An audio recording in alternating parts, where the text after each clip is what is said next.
My name is Julie Ann Link, and welcome to the Music Link.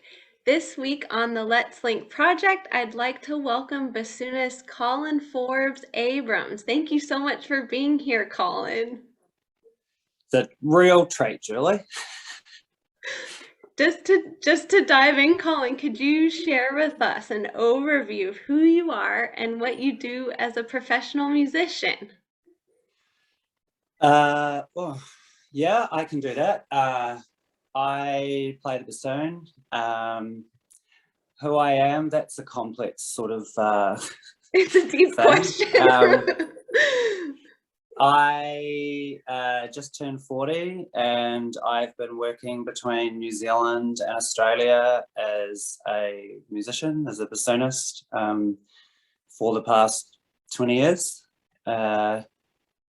It's kind of crazy when I think about it in a global pandemic that I'm still able to, mostly travel between both countries still. And I'm very aware of like the privilege of that. And I'm pretty grateful to strong, political leadership in our countries that we're in a position that I can still, that orchestras are even working, But yeah, anyway, we can talk about that later. Yeah. My love for Jacinda. I love Jacinda Ardern. Yes. I had an Uber driver the other day. Uh-huh. I don't know, I must have been ranting to him about politics. And he said to me, "Are you in the cult of Jacinda?" And I was like, I did not know that was a thing, but yes, I am. Like, I am a card-carrying member. Wonderful, Colin. Could you share with us more about where you grew up? Where I grew up. So I was born in the States, California, Bay Area. My family moved to New Zealand, immigrated to New Zealand when I was 5. So I guess my sort of formative years were in Christchurch, New Zealand. I went to primary school and high school. I went to the school in Christchurch called Burnside, which was a big sort of a music, it was a school for kids that kind of could do something to go and be with other people that were sort of on the same level as them, and so we had like a full symphony orchestra and we were encouraged to do lots of chamber music and choirs, and I was really lucky to go to that school. And also, of course, Christchurch back in the 80s and 90s, I'm actually not quite sure how well the school's going now, but there used to be a school called the Christchurch School of Music, which was just, when I think about it and when I look at my life and all the places that I've lived, there was nothing like that anywhere else. Like, it was such an institution, and it was just kind of like you went there, on your Saturday morning and you just did stuff. And I was super grateful to the teachers that I had there, and then some of those teachers ended up being my teachers through high school. And then I went to the New Zealand School of Music, which was just Victoria University in those days. And then I moved to Australia. I moved to Melbourne when I was 26 and studied in Melbourne, and then started working. Mm-hmm. Wow. So did you get introduced to the bassoon at the Christchurch School of Music? So I played clarinet with Jonathan Pryor, who you will know. He was my teacher, and he has famously said, I don't know how much I taught you because basically I was your therapist, but he was an amazing music educator for me, and like especially just the way that Jonathan is, like just his calm and cool, calm, collected dude, that one. And I was a pretty, I've got very strong ADHD, and I had a lot going on and I had a lot to say, and Jonathan was never dismissive of that, and just kind of got me to play the clarinet, sort of by tricking me probably, but I always played the recorder as well. And in Christchurch we had this group called the Christchurch Youth Recorder Ensemble, which just, now I love how dorky that is and how goofy that is, but at the time I was like, this is the greatest thing that's ever happened. Like, I have to be in this ensemble, I have to play recorder. So I did that for actually till the end of high school, till my 7th form year. But Neville Forsyth, who is one of the sort of I don't want to say he's the grandfather of like bassoon in Christchurch, but he is sort of a big like education personality. Like that man loves teaching, and it's just kind of like part of him. Like he just does it. So anyway, he was the conductor of the Christchurch Youth Quarter Ensemble, and I sort of moved from like the trebles to the basses, and then I think Neville kind of like was like, do you know what, Colin, you should play the bassoon. So yeah, I started playing the bassoon in my third form, my first year of high school. I remember at the end of my first year, Neville was like, maybe you shouldn't play the bassoon actually, and I was just like, oh no, like that will not do. Like I will show you that I can do this. So he probably knew what he was doing, and he's like, maybe Colin just needs to like have a kick up the bum. But yeah, Neville was amazing. And looking at the other bassoon players that were around even at that time that have ended up becoming professional bassoon players too, that were just even at Burnside High School with me, is a testament to him. Wow, Colin, could you tell us a bit more about your studies in New Zealand and Australia and what that was like? Yeah, so I went to Vic. I sort of finished high school, and my best friend Louise and I kind of it just seemed like the thing to do, you know, like we didn't actually think about it too much, I think. I'd never thought I want to have a career in music. I just liked making music with other people, and I kind of just bowled along with that. You know, I mean, was in a super privileged position to have a supportive, and I might add financially supportive family, so that I wasn't driven by, you know, making money or like, you know, this need to be the best at something. I just kind of just wanted to go and play music, and it was a difficult time, to be honest. Like university, I do not like structure, and I do not like authority, and I struggled with both of those things at university. Luckily, you know, I learned off Hamish McKeach, who was at that time the concert bassoon player in the New Zealand Symphony, and yeah, we had a great time. he was like encouraging.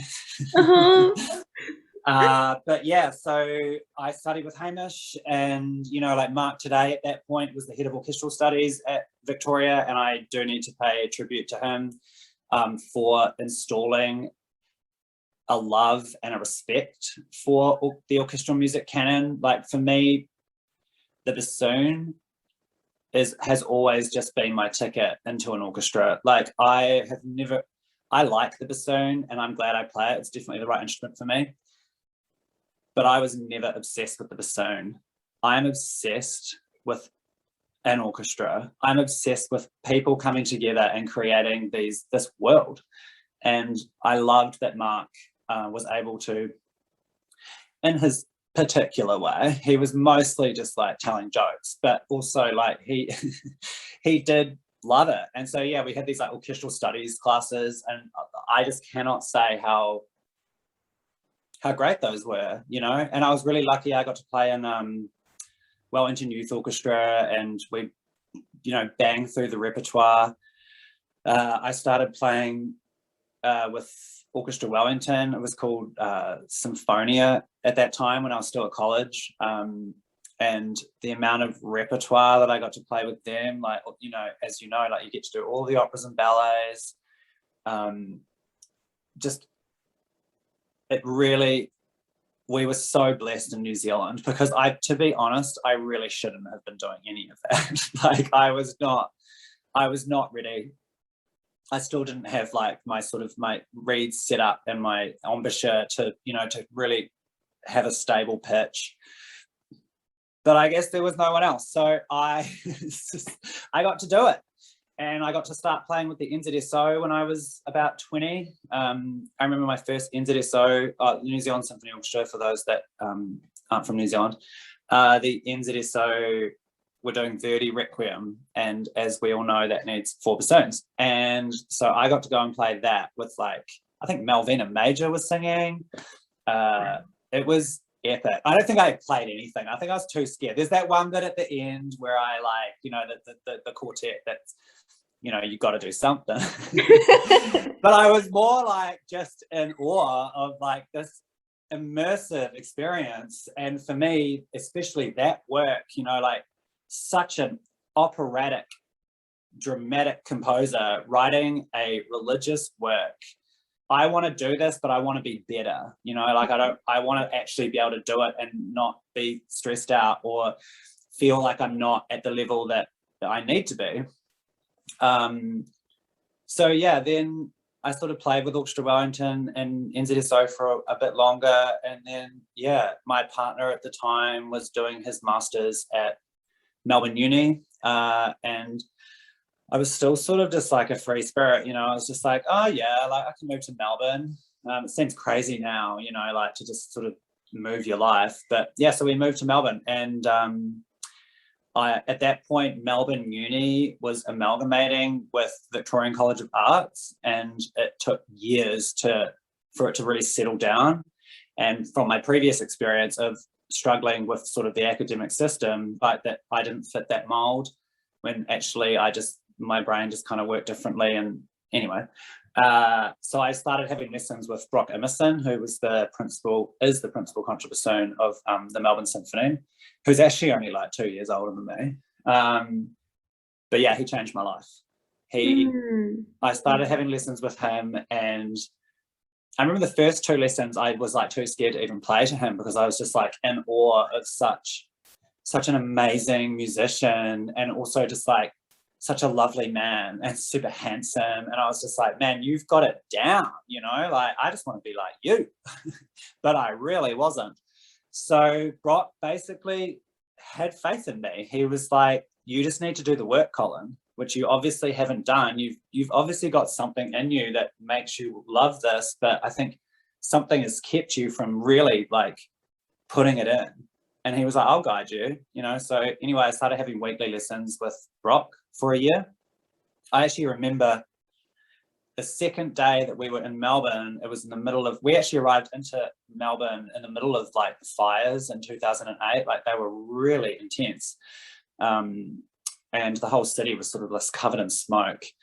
And the second day we were there, so it was really, really stinking hot as well. Anyway, the Melbourne Symphony do these free outdoor concerts at the Melbourne Music Bowl, which are just in magic, you know, like this rolling hill and this like sort of 60s bowl stage that the orchestra goes in.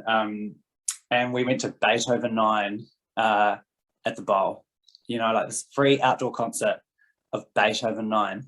And I just turned to my partner and I was just like, I want to be down there. Like, I want to be doing that. Not because I have a right to it, but because I just really like want to express myself in this forum, in this capacity. And so Brock was just like, let's do it then. Let's make that happen. So yeah, by the end of that year, I passed a casual audition with the Melbourne Symphony, and I started working with them. And that is kind of the orchestra that I basically learned my craft with. Like they accepted me, they helped me, you know, like they didn't just try and make me feel bad about the things that I couldn't do. Not saying that I was like a liability or anything, but you know, we're always learning and growing. And like I was given an opportunity to learn and grow within the confines of a really classy orchestra, and how to like understand the place, especially for me as my career as a section player and a contrabassoonist, to really understand how I fit into the wind section, and that sort of just like that foundation that you provide, whilst also melding your sound to the people next to you and supporting like the principal bassoon. Yeah, it was a great experience for me. It still is. I still work a lot with the Melbourne Symphony. I'm loving hearing about your teachers, Colin. Could you tell us a bit more of how some of them influenced you? Neville installed a love of music in me.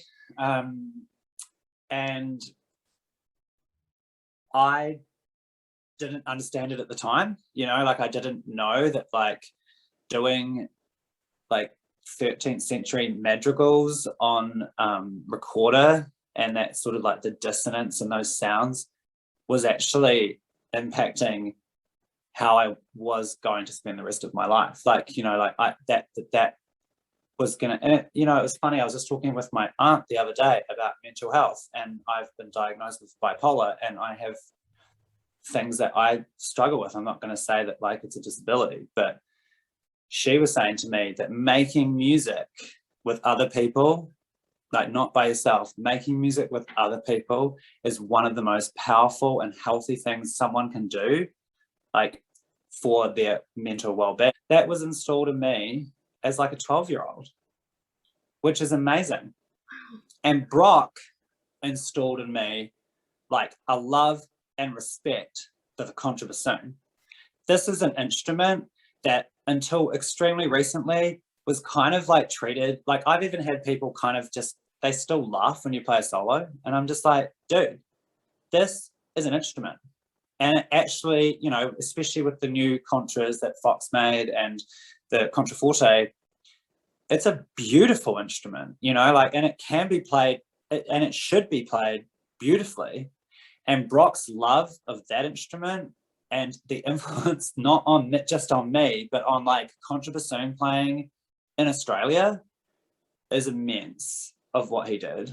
And I'm so grateful, because that is absolutely the instrument that I should be playing. Like, I love the contrabassoon. Like, it is just, it's those overtones and just the like the resonance of it, you know, you can shake the whole riser, and I'm just like, woo, you know, like that's powerful. It is powerful.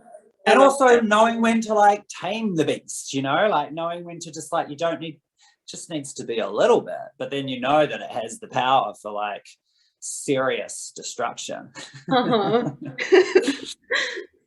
Thank you, Colin. So, are there any tips or advice that you could share around what you've learned about the music industry since working professionally? I would say to respect, you know, like as a bassoon player, if you want to be, I mean, this is for people that want to be orchestral musicians.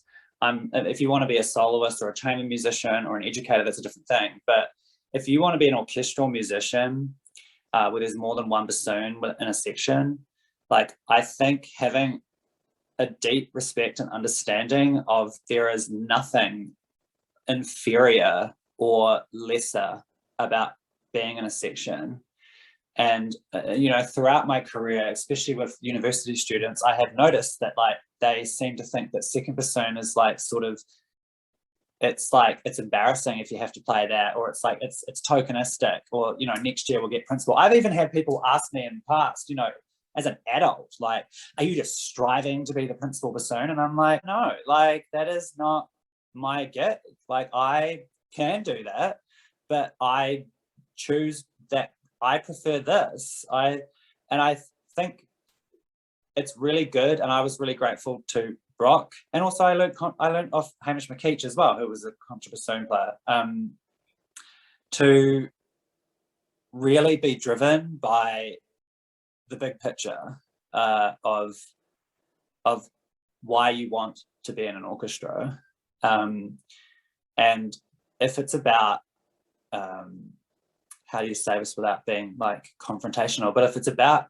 competitiveness and showing off, maybe it might not be the right place for you, because in the long term, like it's actually not what it's about. And you'll probably, especially competitiveness, if you win a job because you wanted to win a job and beat people, you're going to be miserable, because that's not what it is. It's an expression of this amazing world that we have this privilege to be the sort of the caretakers for, you know. And so yeah, my advice would be to respect everyone around you, even if there's people that you don't necessarily like the style of their playing, or you know, you might dismiss them as like a career second player, trust me, there are things to learn from those people, and from principal players too, of course. Like, I've learned so much from like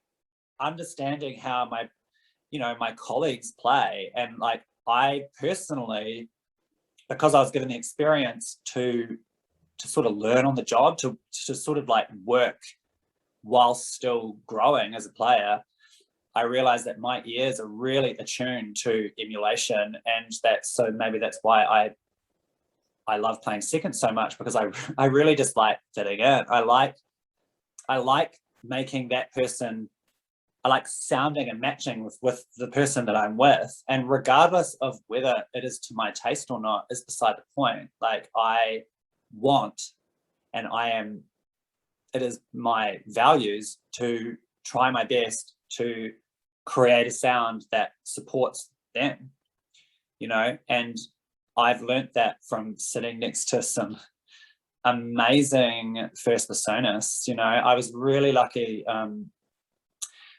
for 3 years to be over in Perth with Wazzo, and my best friend over there, Adam, was my principal bassoon, and I was his obedient, sometimes a bit chatty second bassoon.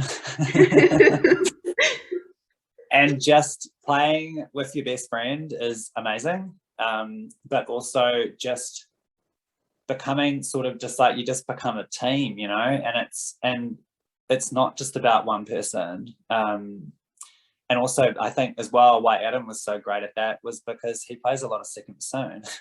Like, there's someone who gets it. So yeah, I guess what I'm trying to say is, make sure you love it, make sure you respect it, and we're never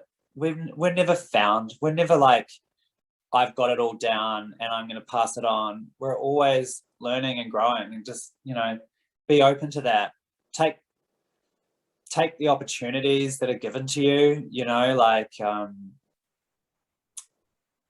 if you find that the university system or the sort of like the conservatory system is not right for you, find another channel. Like, go and I don't know, it depends on what town you're in. Say you live in San Francisco, give Stephen Paulson or Stephen Dibner like an email and like say, hey, like, I really like the way you play.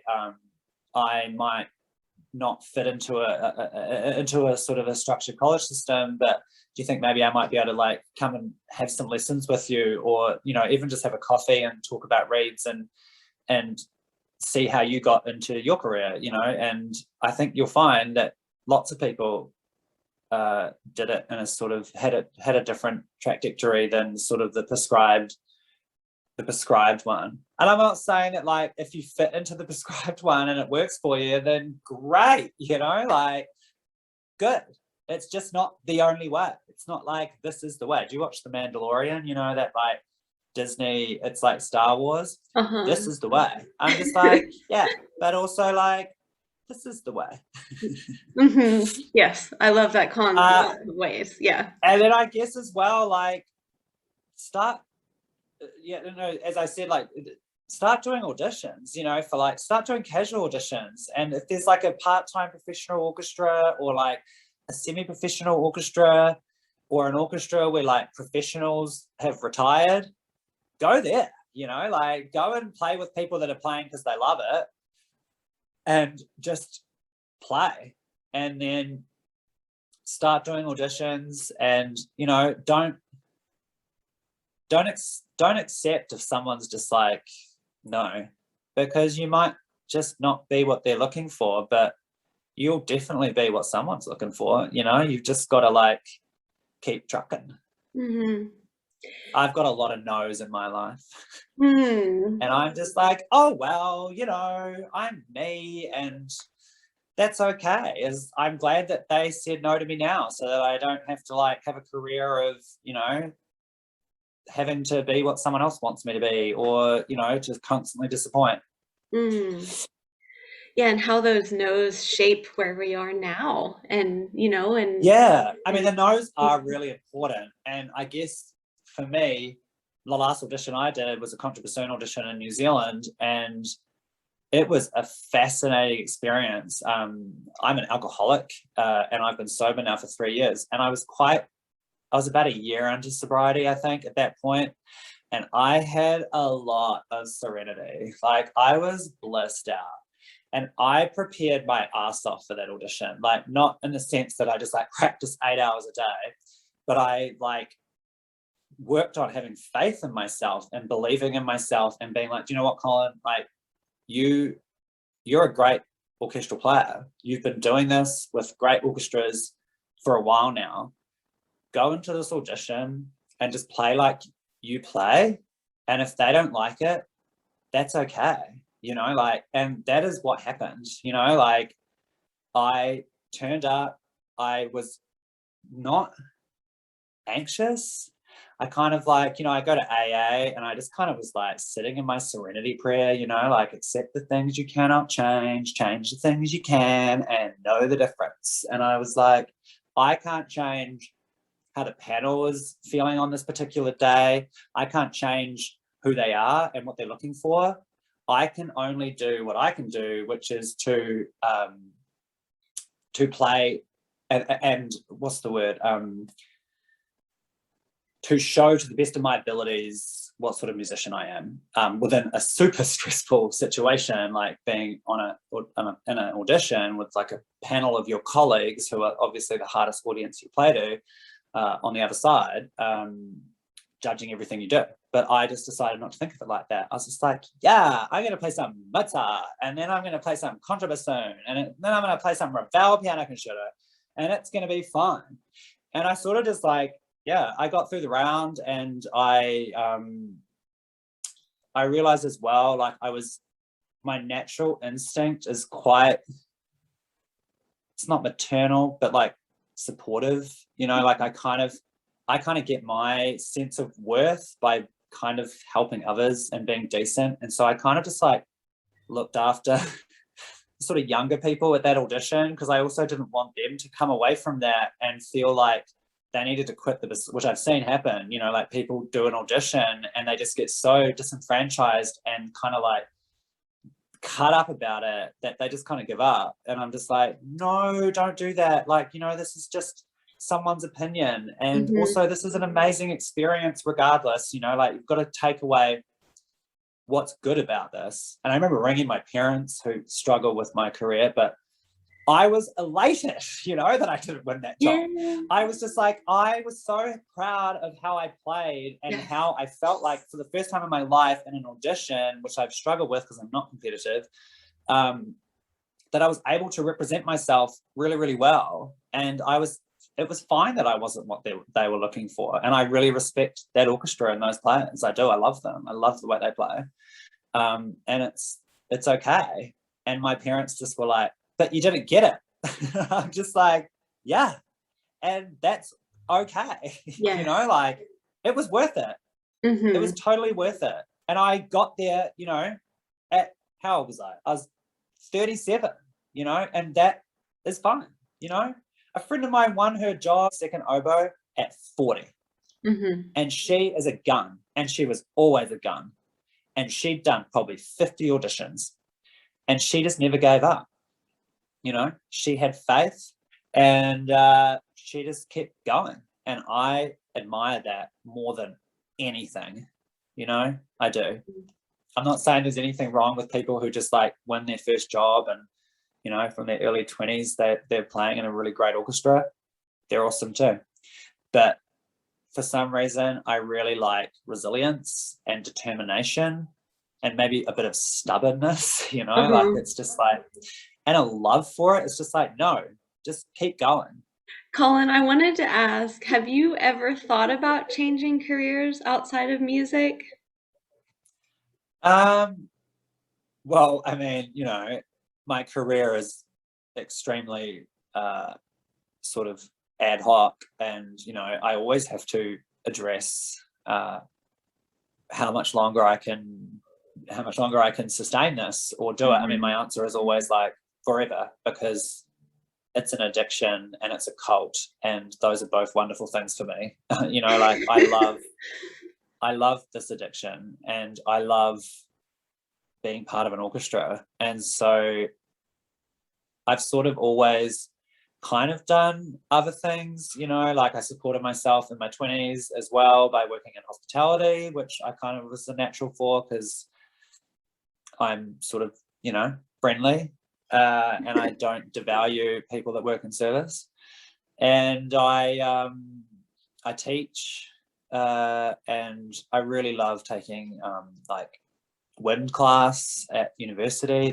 I love like being not necessarily like telling kids what to do. Actually, I never do that. I kind of just am their facilitator, you know, like I'm just there as like someone to help them help each other, you know, and that's something that I learned from AA. But I have thought about, you know, being an interior designer. I've thought about being a therapist. I sort of, you know, I consider all sorts of other things. And part of that is, you know, especially when I'm manic, I sort of just think I can do anything. I'm like, why can't I do that? Of course I can do that. Maybe I should be a politician, you know, who knows?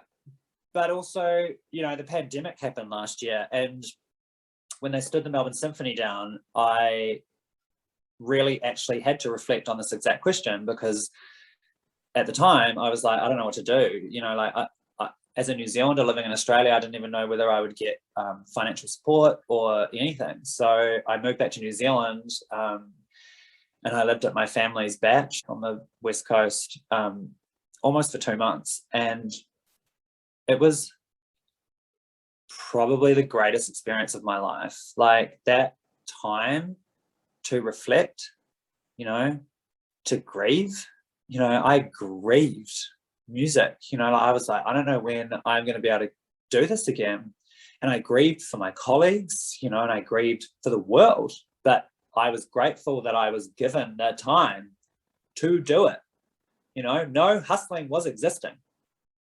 And, you know, I was also very lucky to end up with financial support from the Australian government, which was really life-changing for me, actually, because I didn't have to worry. And then, of course, because New Zealand had we had strong leadership and we had a really good response, and also we're an island nation at the bottom of the world, we sort of got things under control. And the second bassoonist, Vicky, in the New Zealand Symphony, bless her, she went back to the UK. And so the New Zealand Symphony sort of started working again. And so for the second half of last year, I just got to go play with my National Symphony Orchestra, which was just, I couldn't believe it. Just every concert, I was just like, how lucky are we, you know, that in the middle of this time, when the rest of the world is shut down, we're playing Beethoven 5, you know, like it was extremely poignant and powerful, and probably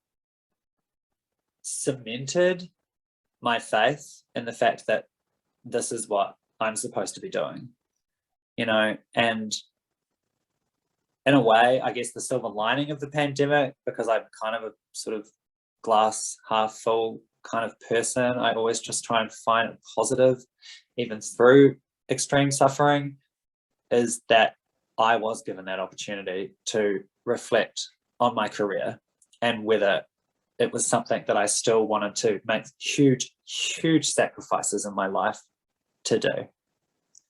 And it is. And the great thing is that it's also a very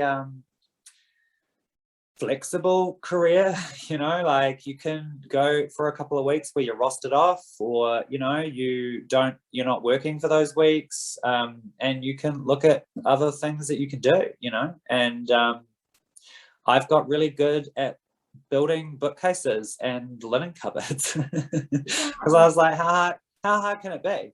It's actually quite hard, but, you know, I sort of just really concentrated. And like, yeah, Louise, who I live with, whose house we live in Wellington, like she loves her linen cupboard. Colin, could you tell us a bit more about your teaching career and your teaching philosophies?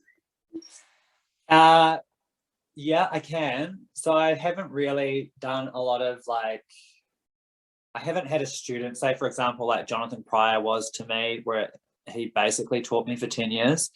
I've had a few students that I've taught for a while, and I did some high school teaching where I taught from beginner,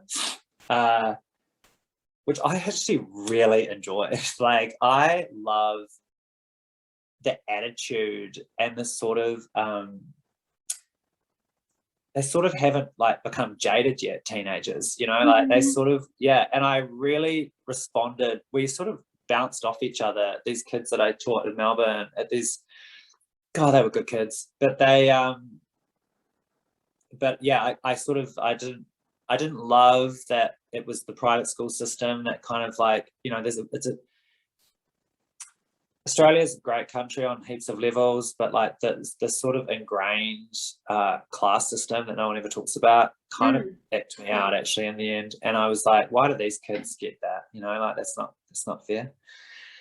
And I've done a lot of like university, like I like I'm sort of big picture, I guess, like, you know, I don't mind teaching the bassoon and talking about how I got there, but I think how I got there was very specific to me. But like also I love taking like a wind class or an orchestral studies class. I've tutored at AYO, Australian Youth Orchestra, a bit, and that was probably one of the greatest experiences of my life. Like those kids, man, Australia has good music education. Like those boys that I had a couple of years, they could play rings around me, and I was like, yeah, do it. Let's talk about how we're going to get you in. My teaching method is it's like mutual respect, you know, like it's like I respect and admire them just as much as well, sometimes they don't, but like that they might respect and admire me, you know. And I think that's kind of my approach in life, but it's definitely been my approach within teaching. And I do think it's really important for peers to support constructively other peers. You know, like we're all musicians, we all have ears, and we can figure it out together. But like, so I love I don't know how it works in other countries, but I love the sort of confines of a wind class. I mean, if I could take a whole orchestra, if I could conduct, I'd love to do that too. But wind class is great, you know, you get up and you play something, or someone plays their trio and we talk. And, you know, I love that it's like from first year through the rest of university, and there is no shame in being a first year and, you know, still really figuring out your instrument, but getting up and performing in front of your colleagues, which can be a really hard thing. So you try and make it as supportive and encouraging as you can. And then figure it out, you know, if it's an absolute colossal, you know, disaster, you just find something in it that you liked, and then try and encourage them in a way that doesn't sort of, you know, like the audition system does, like sort of destroy their sense of worth. So yeah, that's sort of where I've been on my teaching front. I am always very, very open about who I am. And I find that it's quite powerful. And I guess because I had teachers that did that too, I always had a sense of their self. And like, I loved that they also kind of took delight in me, and that there was never an unbalance, I guess, of like, I'm the teacher and like, you're the student and you do it like this. So look, it's not for everybody, and I've definitely had students in one class before who don't like my approach to teaching, and that's okay. You know, like we're not all for everybody. I remember my mum telling me when I was 10 years old, people are either going to really like you, Colin, or they're really not going to like you, but they won't forget you. I'm like, thanks, Mum.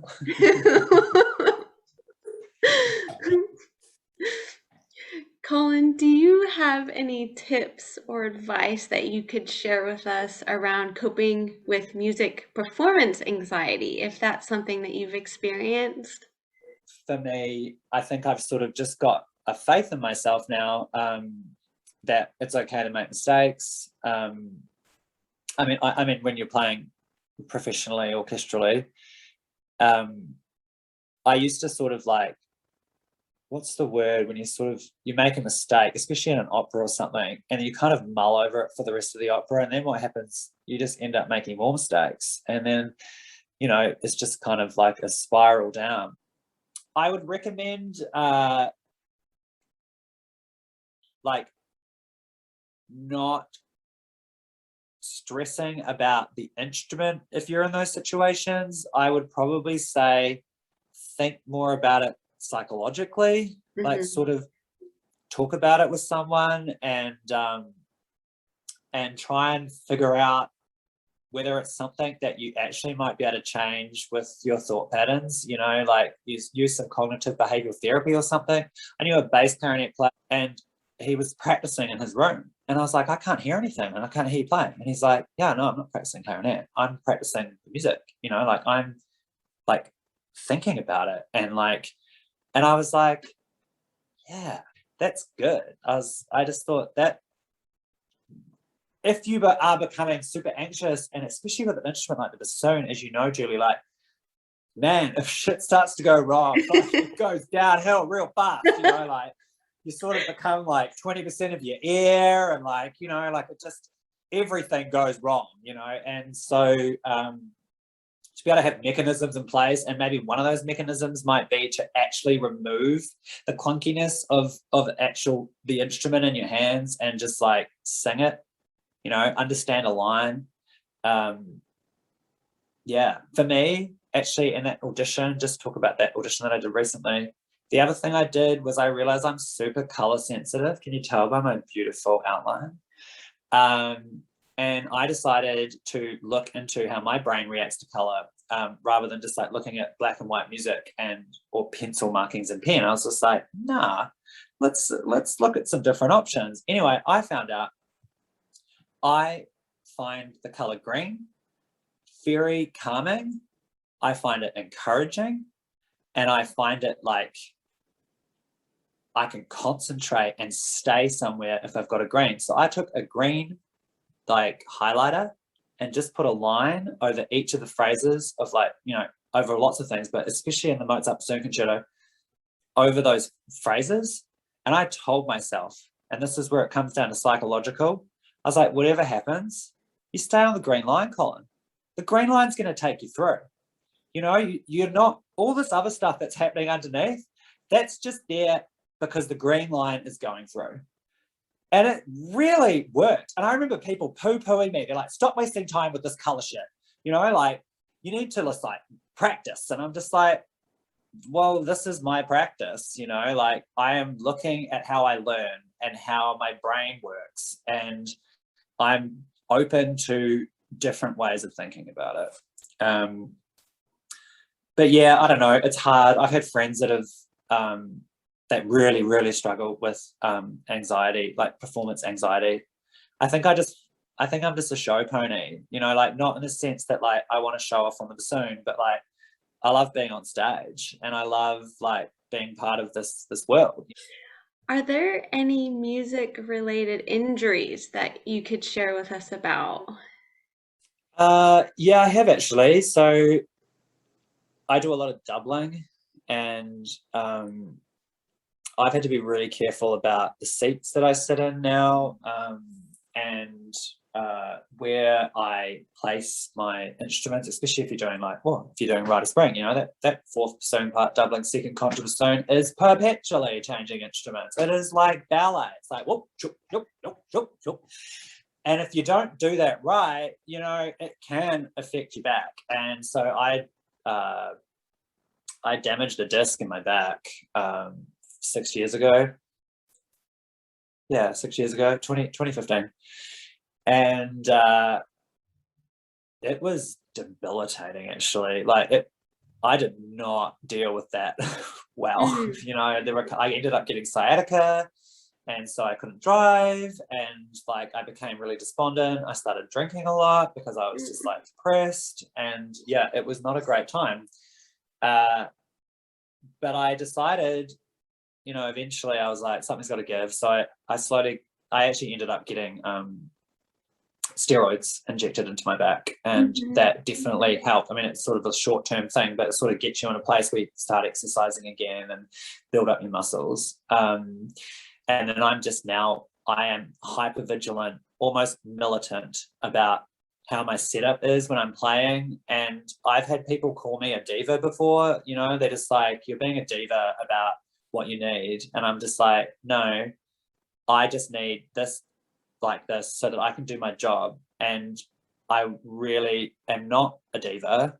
I just don't want to damage myself so that I can't do my job anymore, you know. And I mean, the same things with hearing, you know, and the hearing's changed, as you know, has changed. The world around hearing has changed so much. And I feel like the world around, you know, the posture and chairs. I mean, I've played in orchestras with chairs that don't have the thing that you can put the chair where you need it, you know. And I'm just like, I need to, even just like how spongy a chair is when you're changing instruments, or even when you're playing contrabassoon, like you need to have your chair a certain way. I did recover from that, and I'm just very careful now, and I stand up for myself if I feel like I'm being put in a situation where it's going against what I know I need. And if that makes me a diva, then at least I'm going out with a bang. Colin, Because who doesn't love a diva? I mean, let's be honest. I agree. As long as you're a nice diva. Yeah, it's good to we have to take care of ourselves, and if we don't speak up for ourselves, then no, who will? We have to take care of ourselves. And even during my career, like the whole sound thing has changed as well. You know, like like in the Melbourne Symphony, for example, like we actually get in big trouble if we don't have our like proper earplugs in, because the orchestra becomes liable, and it's just not worth it for them to destroy their musicians' ears anymore. It's too expensive. Mm-hmm. You have to pay them out, you know. But I've sort of gotten used to it, and actually I like my hearing protection on the contrabassoon so much now that I basically just leave them in when I'm playing just contra, because I can actually hear like those lower overtones, and I can hear that. It's almost like the vibrations, you know. Think of someone like Evelyn Glennick, who, you know, plays percussion, and she is deaf, but she feels the vibrations, and then she knows where things go. I kind of feel like I can hear my pitch a lot more when I've sort of removed all of the like extra stuff that the contrabassoon produces. And when you're sort of confident in the sound, you know what sound you're making, you know, even though you can't hear it, you know that you have faith in how it goes. And as long as you can hear the basses and the timpani, and, you know, you can see everybody, then yeah, I think the hearing protection to me is very important. And I'm really grateful. I get my ears tested every year, and I'm always surprised, but they're like, no, you're fine. I mean, we sit in front of the trumpets and the trombone. Colin, is there any advice that you can share for musicians just starting out their music careers? Love it. Don't take it too seriously, and don't take yourself too seriously. Don't get stressed if you don't get the teacher that you think you want, because do you know what? Sometimes going down the different path is probably going to be a more interesting route, and it could be a much more fruitful route, you know. Be open to change, be open to differences, love the other people, your colleagues. I can't think of anything more powerful to me, and I see it in the kids now too, the other people around them. Like, just sponge off them, and like remember that it's about like the journey is the goal, you know. Like, it's like what is happening to you now is probably the greatest time in your life. Like, revel in it, you know. And I'm not saying become an alcoholic, you know, but if that happens, you'll be okay too. You can go to AA, you know, like, and that's the greatest thing that ever happened to me. So yeah, I would say obviously no is a word that we hear a lot, and maybe just find the power of no. you know, like, I know that sounds really esoteric, but, and I just made it up, but I actually firmly believe that no is probably a greater answer than yes most of the time. And eventually, and I'm not going to say it's because you work really hard, but sometimes you just win the lottery and you end up in a great orchestra playing beautiful repertoire, constantly challenging like what an orchestra is, what it represents, being part of its community. You know, it's a privilege, and it's a great life.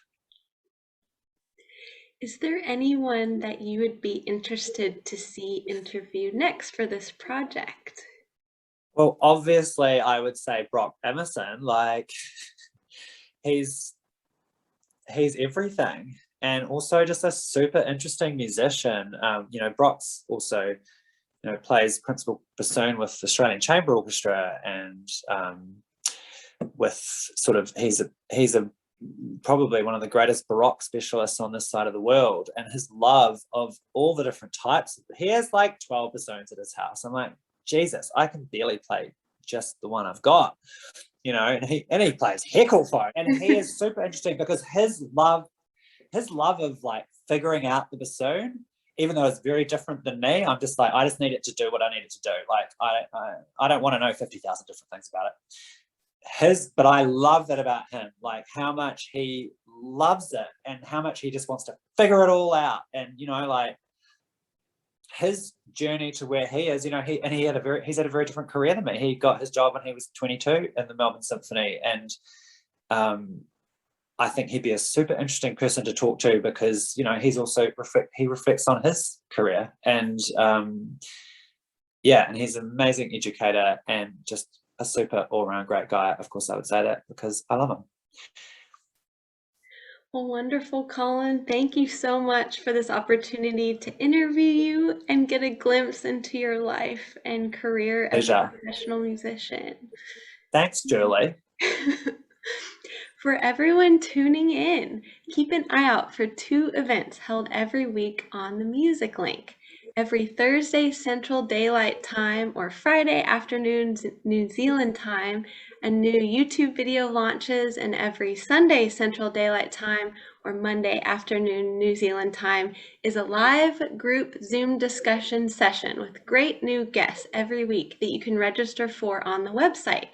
Check out Colin's hosting session coming up this Sunday, where he's sharing about what the role of the second bassoon is, the pros and cons of being a freelance musician, what makes a great section player in an orchestra, how we can keep perspective on life while focusing on being successful in our music careers, tips on how to remember your joy, and so much more.